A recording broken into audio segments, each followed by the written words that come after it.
Mantan Gubernur Jakarta Anies Baswedan memastikan akan bertemu dengan semua pimpinan parpol, termasuk Prabowo Subianto.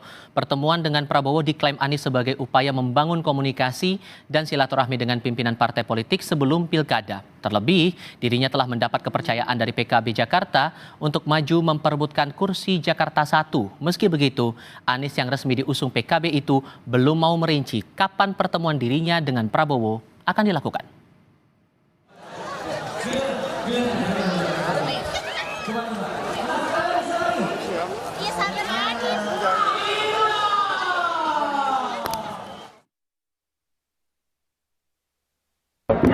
Kami tentu membangun komunikasi dengan semua dan insya Allah akan bisa bersilaturahmi dengan pimpinan-pimpinan partai politik. Tentu akan berkomunikasi, berdiskusi dengan pimpinan-pimpinan partai lain, termasuk nantinya dengan Pak Prabowo.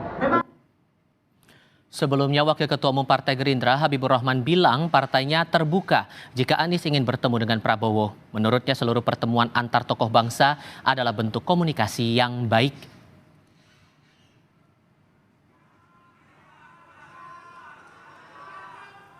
Anies tuh belakangan meminta waktu kepada Prabowo Subianto untuk bertemu, untuk minta blessings dalam tanda kutip, Bang. Karena setelah Oktober, pilkadanya kan November, Bang. Berarti minta blessings pada presiden terpilih, itu benar nggak sih, Bang? Ya mungkin saja juga ya, kan beliau juga kan sama tokoh bangsa ya, memulai komunikasi itu nggak ada yang salah ya, nggak ada yang nggak baik, bagus ya, semakin banyak pertemuan antar tokoh menurut saya semakin baik.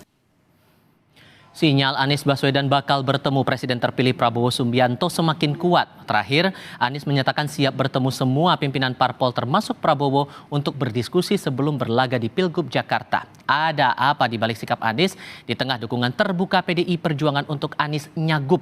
Kita akan bahas ini bersama founder kolaborasi Jakarta, Andi Sinulinga, bergabung juga politisi PDI Perjuangan Ciko Hakim, dan pengamat politik Ikrar Nusa Bakti. Selamat sore semuanya, apa kabar? Selamat sore. Terima kasih sudah hadir dalam diskusi kami kali ini. Bang Ciko, menanggapi pernyataan Mas Anies siap mau diskusi, siap mau buka komunikasi dengan Pak Prabowo sebagai partai yang membuka peluang untuk mengusung Mas Anies di Jakarta. Ngeresponnya gimana? Saya rasa baik-baik aja. Kita harus melihat dari kacamata seorang Anies Baswedan ya. Anies Baswedan ini kan walaupun sebagai tokoh dan cukup diunggulkan lah, misalnya bila dia memang bisa maju di pilkada Jakarta ini, tetapi kan beliau ini sosok yang bukan menjadi bagian dari partai politik manapun, itu pertama ya. Yang kedua, partai yang sudah fix nampaknya untuk mendukung beliau itu kan baru satu, Partai Kebangkitan Bangsa. Nah, PDI Perjuangan sendiri kan memang masih terbuka untuk mengusung calon-calon lain di luar calon yang memang dari internal kader kami. Itu yang harus diingat, bahwa PDI Perjuangan utamanya akan mengusung calon dari internal dan nanti tentunya akan berbicara dengan partai-partai politik lain karena kita juga tidak bisa sendiri mengusung.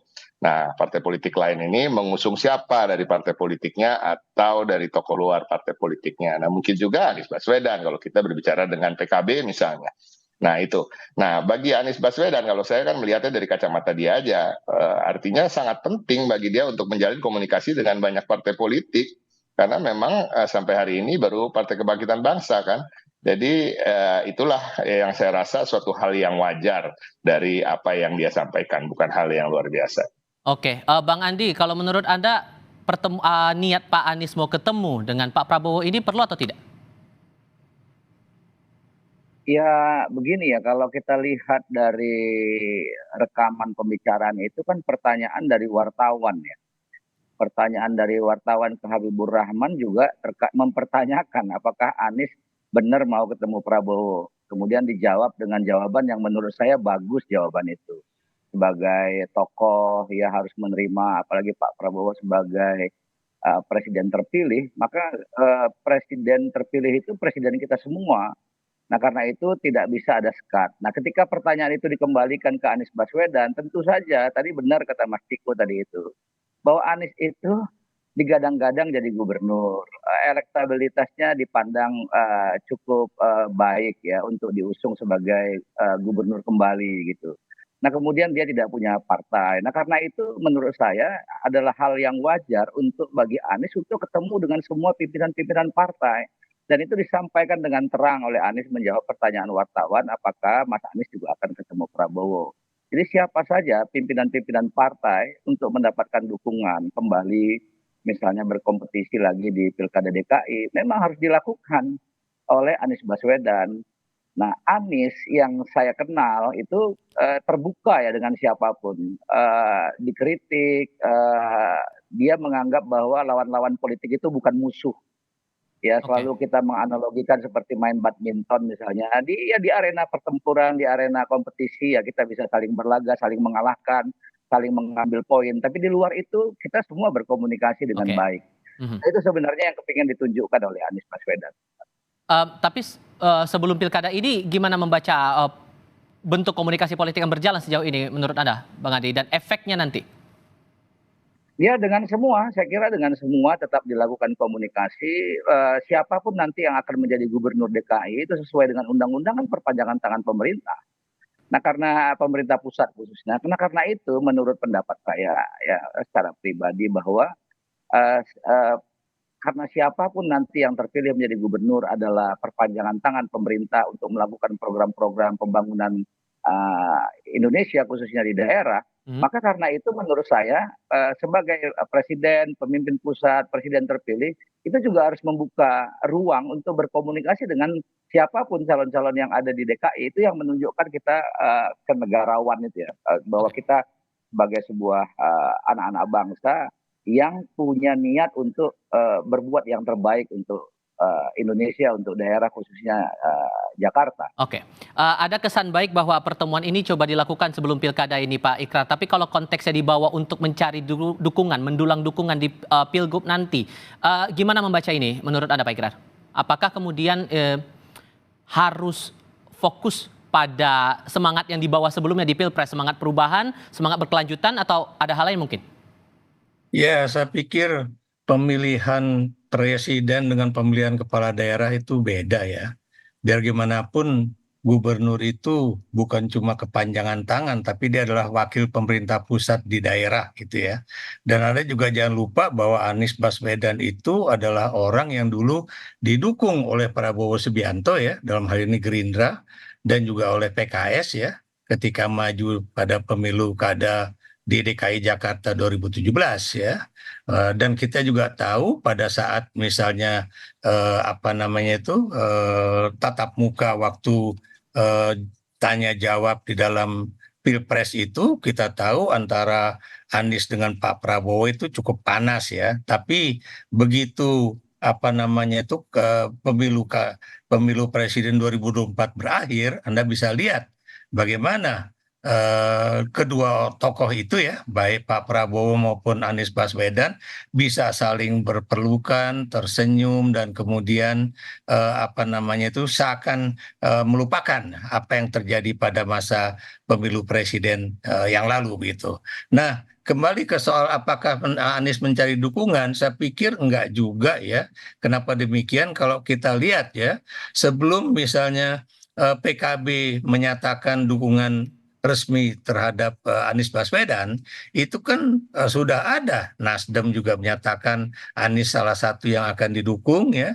Kemudian PKS juga demikian ya. Pernyataan dari tokoh-tokoh PKS-nya juga menyatakan bahwa kita akan mendukung Anies ya, dan itu dinyatakan bukan oleh DPD ataupun DPW PKS di DKI Jakarta, tapi oleh tokoh-tokoh nasionalnya PKS ya. Hmm. Demikian juga oleh PDIP ya. PDIP juga misalnya baik Mbak Puan, kemudian juga Wakil Sekjen PDIP itu ya, apa namanya itu, kemudian juga tokoh-tokoh lain itu menyatakan bahwa PDIP juga melirik Anies Baswedan sebagai calon gubernur DKI atau DKJ Jakarta gitu kan. Jadi hal itu adalah suatu hal yang sudah pasti bahwa Anies itu akan mendapatkan dukungan ya, siapapun yang akan menjadi kompetitor dia pada Pilkada DKI ini ya. Dan Oke. kalau kita lihat lagi-lagi berkompetisi dalam politik itu kan tidak harus bermusuhan secara baik itu fisik ataupun berkomplot yang menjadikan kita seakan-akan musuh di dalam pertarungan tersebut ya, karena kompetisi politik itu adalah suatu hal yang biasa di dalam setiap negara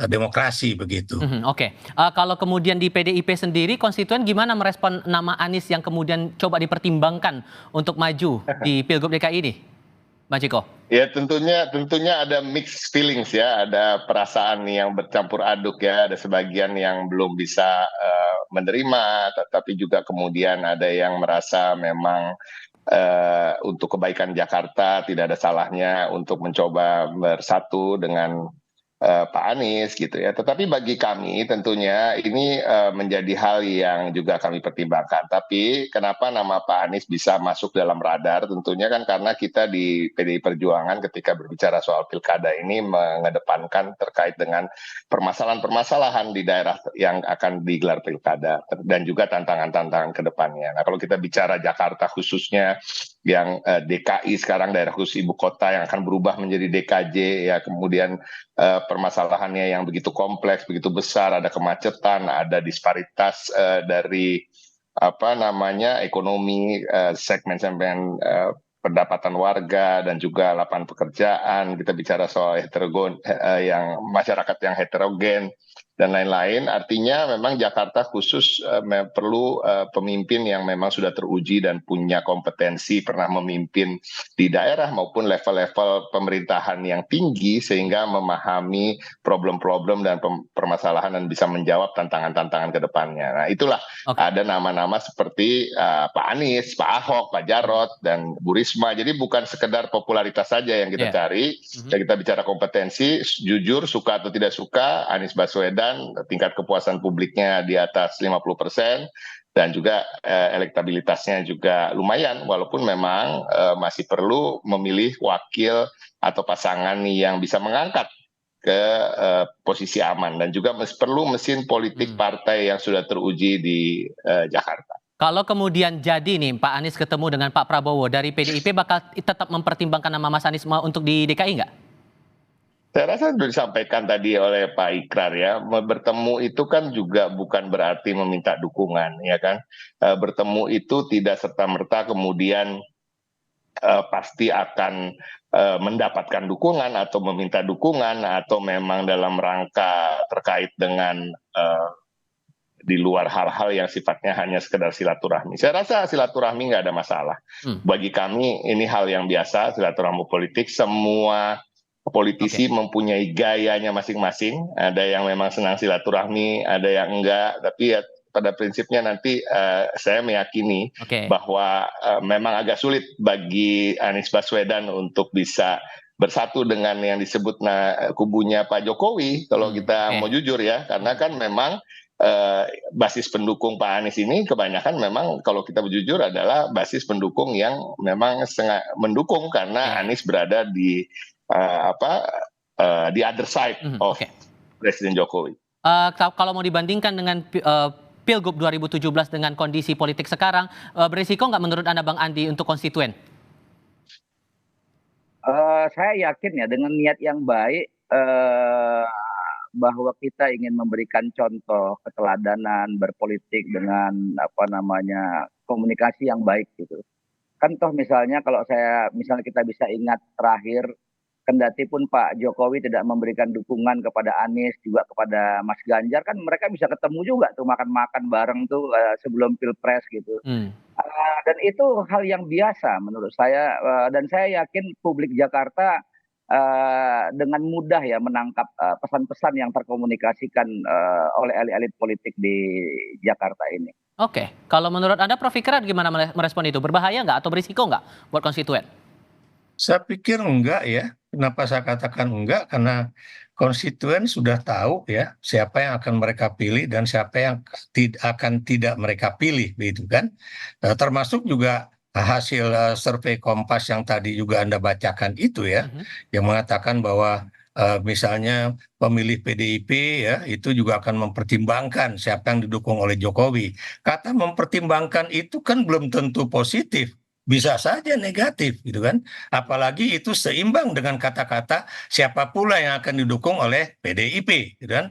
Kemudian di dalam laporan Kompas itu ya hari ini di halaman 2 itu jelas-jelas di dalam endingnya itu Kompas juga mengatakan ada 3 poin yang kemudian belum tentu misalnya yang mendukung Jokowi itu akan memilih Anies karena satu misalnya Jokowi tidak lagi menjadi presiden Ya. pada 20 Oktober gitu. Yang tadi juga Anda sudah sebutkan ya. Kemudian poin yang lain juga ya bahwa presiden saat ini pada 2020 nanti tidak 20 Oktober 2024 itu tidak lagi memiliki apa yang disebut dengan executive order atau memegang kekuasaan untuk bisa memberikan perintah gitu kan. Jadi hal-hal semacam itu apa namanya itu pasti akan jadi pertimbangan publik dan saya yakin publik di Jakarta itu adalah publik yang sangat terbuka ya. Dan kalau Anda lihat ya hasil Pilpres kemarin itu kan Anies dan Muhaimin Iskandar itu kan selisihnya dengan Prabowo Gibran itu kan sedikit sekali. Maksud saya sama-sama 2.600.000 gitu kan. Cuma yang di belakangnya aja yang kemudian agak berbeda ya. Walaupun tadinya Jakarta termasuk satu wilayah ya dari sedikit wilayah ya yang sama dengan Aceh yang kemudian angka terpilihan Prabowo Gibran itu di bawah angka Anies Baswedan dan Muhaimin Iskandar walaupun hasil dari yang perhitungan KPU terakhir ternyata Prabowo Gibran masih unggul tapi sedikit sekali begitu. Sudah kami tangkap maksudnya di situ. Bang Andi Sinulinga terima kasih, Bang Ciko Hakim terima kasih, Prof Ikrar juga terima kasih sudah hadir dalam diskusi kami. Selamat sore semuanya. Ya, terima kasih. Sama-sama.